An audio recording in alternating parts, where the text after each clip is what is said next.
पता नहीं इस खेत में अच्छी फसल कब आएगी। जितनी बार भी कोशिश कर लूं, पर फसल सूख ही जाती है। अरे अब यही सोचते मत बैठिए, जाइए और उस पड़ोसी मोहन से बात कीजिए। उसके खेत से पानी का कोई प्रबंध होता है क्या? जाइए और देखिए। अरे वो मोहन कहाँ देने वाला है पानी? फिर भी तुम कहती हो तो जाकर देखता हूँ। हरिया मोहन के खेत में जाता है। मोहन, फसल को पानी दे रहे हो? हाँ, धूप बढ़ रही है ना, इस समय खेत में 2 बार पानी देना जरूरी है। तुम्हारी बात भी सही है। अच्छा है, तुम तो 2 बार फसल को पानी दे रहे हो और मेरे पास 1 बार देने के लिए भी पानी नहीं है। तुम अगर अपने कुएं से थोड़ा पानी दे देते तो। अरे मैं कैसे दे सकता हूँ? अभी मेरे कुएं में भी इतना पानी नहीं बचा है।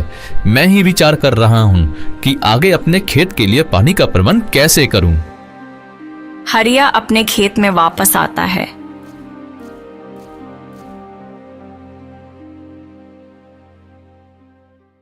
उसने पानी के लिए मना कर दिया। जी, मुझे तो लगता है कि अब हमें अपने खेत में ही कुआं खोद लेना चाहिए। हमारे ही खेत में कुआं होगा तो हमें कभी पानी के लिए कोई दिक्कत नहीं होगी। हाँ, तुम कह तो ठीक रही हो, पर कुआं खोदने के लिए कितना धन लगता है और इतना धन कहाँ है हमारे पास। हम तो 2 समय की रोटी भी जैसे तैसे खा पा रहे हैं। अब आप एक काम कीजिए, आप मुखिया से जाकर मिलिए, उनसे कुछ कर्जा ले लीजिए। हरिया मुखिया के पास आता है।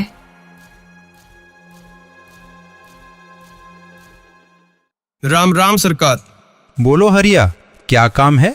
सरकार, थोड़ा कर्जा चाहिए था। खेत में कुआं बनवाना है। क्या अब खेत में कुआं बनवाना है? तुम्हारा तो पिछला कर्जा भी तुमने नहीं चुकाया है अभी तक। हाँ सरकार, एक बार कुआं बनवा लूं, फिर फसल को पानी मिलता रहेगा और फसल अच्छी आएगी तो मैं आपका सारा कर्जा एक साथ उतार दूंगा। ठीक है, अगर ऐसी बात है तो दे देता हूं तुम्हें कर्जा। हरिया मुखिया से कर्जा लेता है और मजदूरों को बुलाकर कुआं बनाने के काम पर लग जाता है। 2 दिनों के बाद कुआं बनकर तैयार हो जाता है। शाम के समय कुएं का काम पूरा खत्म हो जाता है। हरिया और कांता देखते हैं कि कुआं पानी से पूरा भर गया है। अरे वाह, ये कुआं तो पानी से पूरा भरा हुआ है। देखिए, मैंने कहा था ना, अब देखिए हमारी फसल भी कैसे लहराने लगेगी। हाँ, हम कल सुबह खेत में पानी देने के लिए आते हैं। हरिया और कांता खुश होकर अपने घर चले आते हैं। दोनों इतने खुश होते हैं, उन्हें अब पानी की कोई चिंता नहीं होती। दोनों सो जाते हैं। अगली सुबह दोनों जल्दी उठकर अपने खेत में आते हैं। जैसे ही कुएं के पास आते हैं, वो देखते हैं कि कल जहां पानी से भरा हुआ कुआं था, आज उस जगह पर मिट्टी के सिवा और कुछ नहीं होता। अरे ये क्या, कुआं कहाँ गया? हाँ, मैं भी वही देख रही हूँ। कल पानी से भरा हुआ कुआं आज कहीं गायब हो गया। क्या हो रहा है ये? अरे इतनी मेहनत से वो कुआं हमने बनवाया था, कहाँ चला गया? जमीन निगल गई या आसमान खा गया हमारे कुएं को? वही तो कुछ समझ में नहीं आ रहा है। वो कोई मनुष्य या प्राणी नहीं है कि ऐसे लुप्त हो जाए। अरे मैंने मुखिया से कर्जा लिया है। अब अगर कुआं ही नहीं होगा तो फसल कैसे आएगी, और फसल नहीं आएगी तो मुखिया का कर्जा कैसे चुकाऊंगा? हरिया हताश होकर बैठ जाता है। कांता भी हताश हो जाती है। दोनों को समझ नहीं आ रहा था कि आखिर उनका कुआं ऐसे लुप्त कहां हो सकता है। कुछ देर के बाद, सुनिए जी, मैं क्या कहती हूँ, आप महाराज से जाकर मिलिए। अरे महाराज के पास जाकर क्या करूंगा? महाराज के पास जाकर उन्हें बताइए कि किसी ने हमारे कुएं को चोरी कर लिया है। क्या कुएं की चोरी हुई है? हाँ, अब हमने इतनी मेहनत और खर्चा करके कुआं बनवाया था और वह यहाँ नहीं है। इसका अर्थ यही है ना कि उसकी चोरी हुई है। आप जल्दी जाइए। अरे कुआं चोरी हो गया है। यह सुनकर लोग मेरा मजाक उड़ाएंगे, पूरा गांव हंसेगा मुझ पर। महाराज को भी मेरी बात पर विश्वास नहीं होगा। वो सब मैं नहीं जानती हूँ, अभी महाराज ही हमारी सहायता कर सकते हैं। कांता की बात सुनकर हरिया महाराज के राजसभा में आता है। महाराज की जय हो। बताओ, क्या समस्या है तुम्हारी? महाराज, मेरा कुआं चोरी हो गया है। क्या चोरी हुआ है? और वो भी कुआं? ऐसा कैसा विचित्र कुआं है तुम्हारा जिसकी चोरी हो गई है? महाराज, मैं सच बोल रहा हूँ। 2 दिन मजदूर लगाकर मैंने अपने खेत में कुआं बनवाया था।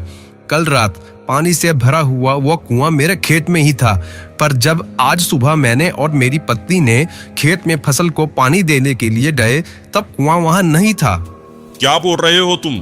मुझे तो विश्वास ही नहीं हो रहा है। कोई कुआं अपनी जगह से कैसे लुप्त हो सकता है? महामंत्री, आपने कभी इस विषय में कुछ सुना है कि कोई कुआं अचानक से लुप्त हो गया हो? नहीं महाराज, ऐसी विचित्र घटना तो मैंने जीवन में आज पहली बार सुनी है।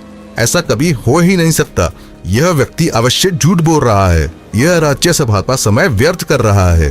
अरे नहीं महाराज, मैं सच बोल रहा हूँ। मैं एक गरीब किसान हूँ। मैंने मुखिया से कुआं बनवाने के लिए कर्जा लिया है। आप चाहे तो उनसे पूछ लीजिए। महाराज महामंत्री को आदेश देते हैं और मुखिया को राज्यसभा में बुलाया जाता है। मुखिया, बताओ, इस किसान ने तुमसे कुछ दिन पहले कुआं बनाने के लिए कर्जा लिया था?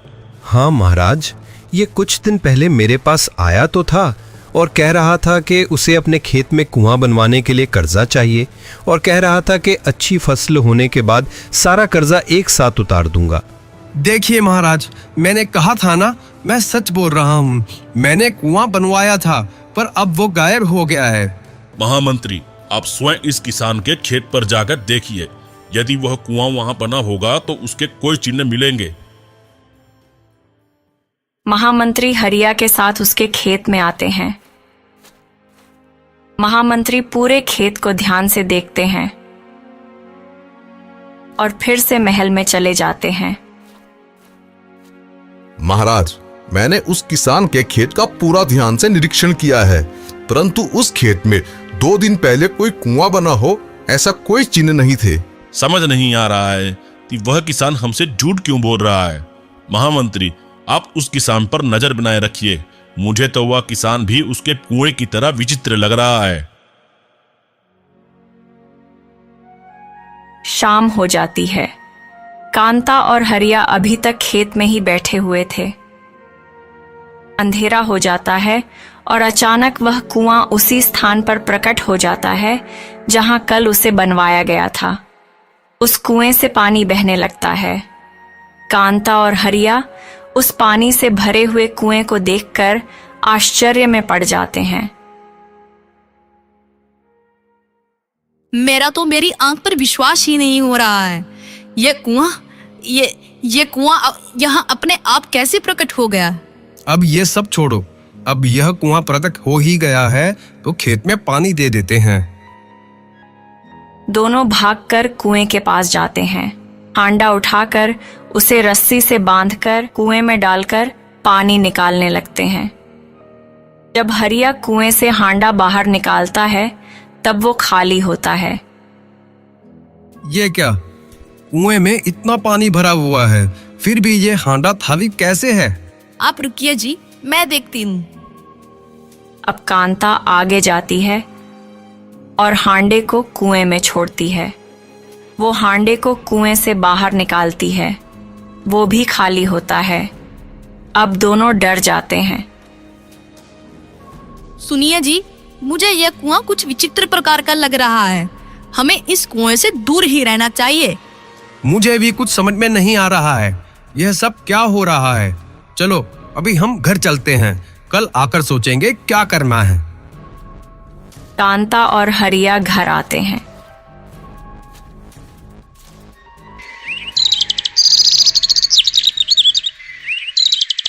अगले दिन दोनों डरते हुए खेत में जाते हैं। तब फिर वो कुआं वहां नहीं होता। अब तो दोनों के पैरों तले जमीन ही खिसक जाती है। कांता हरिया से कहती है, ये कुछ अजीब हो रहा है, हमें किसी ज्ञानी की सहायता लेनी चाहिए। दोनों वन में चले जाते हैं। वन में एक बहुत बड़े साधु थे जिन्हें भूत, भविष्य और वर्तमान के विषय में सब ज्ञान था। साधु बाबा, हमारा रक्षण कीजिए। क्या हुआ पुत्र? साधु बाबा, मेरे खेत में बनाया हुआ कुआं अचानक गायब हो जाता है। हाँ साधु बाबा, हमने बड़ी मेहनत से कुआं बनवाया था, पर सुबह जब हम खेत में जाते हैं तो वह कुआं अपने स्थान पर नहीं होता। बाबा जी, आप ही हमारी सहायता कर सकते हैं। आपको तो तीनों कालों का ज्ञान है। आप ही बताइए कि उस विचित्र कुएं का रहस्य क्या है। पुत्र, हमारे इस जन्म में जो भी अनुभव हमें आते हैं उसकी कड़ियां हमारे पिछले कई जन्मों से जुड़ी होती है। तुम्हारे साथ यह जो विचित्र घटना घट रही है उसकी कड़ी भी तुम्हारे किसी पिछले जन्म से जुड़ी हुई है। आप क्या कह रहे हैं साधु बाबा? मेरे कुछ समझ में नहीं आ रहा है। पुत्र, तुम्हारे पिछले जन्म में तुम एक बहुत बड़े सेठ थे। उस समय तुम बहुत धनवान थे और तुम्हारे बड़े बड़े खेत थे और उन्हीं खेतों में एक बड़ा सा कुआं भी था। कुआं इतना बड़ा था जो पूरे गांव की प्यास बुझा सकता था। उस कुएं का पानी कभी खत्म नहीं होता था। एक बार गांव में अकाल पड़ा था और एक दिन। सेठ जी, गांव में अकाल पड़ा है। आपके खेत के कुएं में इतना पानी है, अगर आप कहें तो मैं थोड़ा पानी अपने घर ले जाऊं। घर में बिल्कुल भी पानी नहीं है। पूरे गांव में मेरा ही कुआं है क्या, जो तुम मेरे कुएं में पानी लेने आ गई? सेठ जी, गांव के सभी कुएं सूख गए हैं। किसी भी कुएं में पानी नहीं है। सभी गांव वाले प्यासे हैं। इसका मतलब है कि अगर मैंने तुम्हें पानी दे दिया तो एक एक करके सभी गांव वाले मेरे कुएं से पानी लेने आएंगे। मैं नहीं दूंगा तुम्हें पानी। चले जाओ यहाँ से। लक्ष्मी काकी चली जाती है। उसे रास्ते में सुधा मिलती है। उसके हाथ में खाली हांडा था। क्या हुआ लक्ष्मी काकी, दे दिया सेठ ने पानी? अरे कहाँ, वो सेठ तो बड़ा ही दुष्ट है। हम सबकी जमीनें उसके पास गिरवी हैं। उसका ब्याज जीता है और हम पर ही रौब जमाता है। वो मुझे बोल रहा था कि जाओ कहीं और, किसी और गांव से पानी भर लो। क्या उसने ऐसा कहा? आपने उसे बताया नहीं कि सभी कुएं सूख चुके हैं? हाँ, मैंने उसे कितना कहा कि गांव में सिर्फ आपका ही कुआं ऐसा है जो पानी से भरा हुआ है। तो कहने लगा कि फिर एकाएक करके पूरा गांव मेरे कुएं से पानी लेने आ जाएगा। उस दुष्ट के पास अभी पानी है, इसीलिए उसे बहुत घमंड आया है। पर अगर कभी ऐसा दिन आया कि उसे पानी के बिना तड़पना पड़े, कब उसे हमारी पीड़ा का अनुभव होगा। तुम सही कह रही हो सुधा, पर वो तो बाद की बात है। अभी हम सब क्या करें? पानी का प्रबंध कैसे करें? पूरे गांव में पानी के बिना लोगों की हालत खराब हो रही है।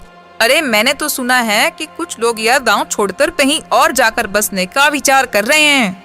अब सबके पास दूसरा कोई रास्ता भी तो नहीं है। अगर पानी का प्रबंध नहीं हुआ तो हमें भी ये गांव छोड़कर जाना ही पड़ेगा। कब तक हम पानी की प्रतीक्षा में यहाँ रह सकते हैं? ऐसे ही कुछ और गांव वाले सेठ के पास आते हैं और पानी मांगते हैं, पर सेठ किसी को पानी नहीं देता। फिर सभी गांव वाले अपनी जान बचाने के लिए गांव छोड़कर पानी की तलाश में निकल जाते हैं। सभी अपने कपड़ों की पोटलियां लेकर वन के मार्ग से जा रहे होते हैं। तभी उन्हें एक शिकारी राजू मिलता है। आप इतने लोग एक साथ कहाँ जा रहे हैं? बेटा, हमारे गांव में अकाल पड़ा है। एक बूंद भी पानी नहीं है किसी के पास। हम सब पानी की तलाश में गांव छोड़कर जा रहे हैं। अब जहां पानी का प्रबंध हुआ वहीं हम अपना नया गांव बसा लेंगे। अच्छा, मैं आपकी सहायता कर सकता हूँ। इस वन के उस पार एक नदी है। उस नदी में पूरे साल पानी रहता है। आप सब उस नदी के पास रहने जा सकते हैं। ये तो बहुत अच्छी बात है बेटा, पर वो वन की नदी है तो हमें किसी जंगली जानवर से संकट भी हो सकता है। नहीं काकी, मेरे होते हुए आप सभी इस वन में सुरक्षित हैं। कोई भी प्राणी आपको कोई संकट नहीं देगा। राजू भैया, आप इतने विश्वास से कैसे कह सकते हैं? मैं बचपन से ही इसी वन में रहता हूँ। मैं इस वन के सभी प्राणियों को पहचानता हूँ। ये प्राणी कभी भी बिना किसी कारण के किसी पर आक्रमण नहीं करते। ये वन उनका घर है। अगर हम अपनी मर्यादा में रहें तो वे भी अपनी मर्यादा नहीं छोड़ते हैं। आप निश्चिंत हो जाइए। इतने सालों से यहाँ रहने के कारण से मैं यहाँ के पक्षी और प्राणियों की भाषा भी समझने लगा हूँ। सभी गांव वाले राजू शिकारी के पीछे चलने लगते हैं। सभी उस नदी के पास आकर रुकते हैं। गांव वाले नदी को देखकर भागकर नदी के पास जाते हैं। सभी गांव वाले पानी पीकर तृप्त हो जाते हैं और राजू शिकारी को धन्यवाद देने लगते हैं। राजू शिकारी उन सब का रक्षण करने के लिए उनके साथ ही रहने लगता है। तुम्हें तुम्हारे पूर्व जन्म में सभी गांव वालों के श्राप लगे हैं।